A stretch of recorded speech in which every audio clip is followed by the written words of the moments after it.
grande più che non si crederebbe fu il numero delle donne uccise, scrisse Carlo Cattaneo dopo le 5 giornate di Milano.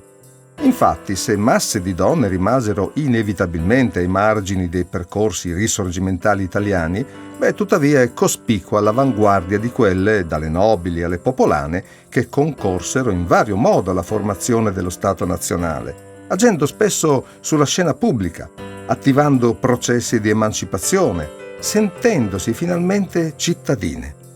Perciò, citandone poche fra le più note, Teresa Casati Confalonieri, Giuditta Sidoli, Adelaide Bono Cairoli, Cristina Trivulzio di Belgioioso e altre, si fa torto a tante altre ancora che hanno partecipato a questa epoca straordinaria.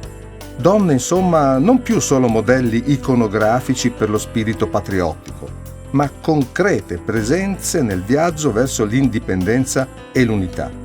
E non soltanto trepidanti per la sorte di figli e mariti impegnati nelle lotte clandestine o di liberazione, né soltanto cucitrici di bandiere coccarde, ma anche direttamente coinvolte nella vita intellettuale, politica e militare, nelle reti patriottiche segrete, nei soccorsi alimentari e sanitari.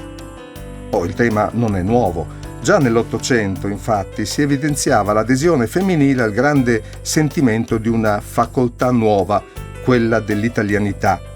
Tuttavia, è soprattutto negli ultimi anni che si è cercato di colmare gli imbarazzanti vuoti storiografici sul risorgimento delle donne, come titola un libro, su quella che è stata definita anche l'altra metà del risorgimento, sulle eroine invisibili dell'unità d'Italia, sulle sorelle d'Italia. Emerge allora un gioco di squadra in cui donne e uomini furono ugualmente, anche se in forme diverse, soggetti attivi.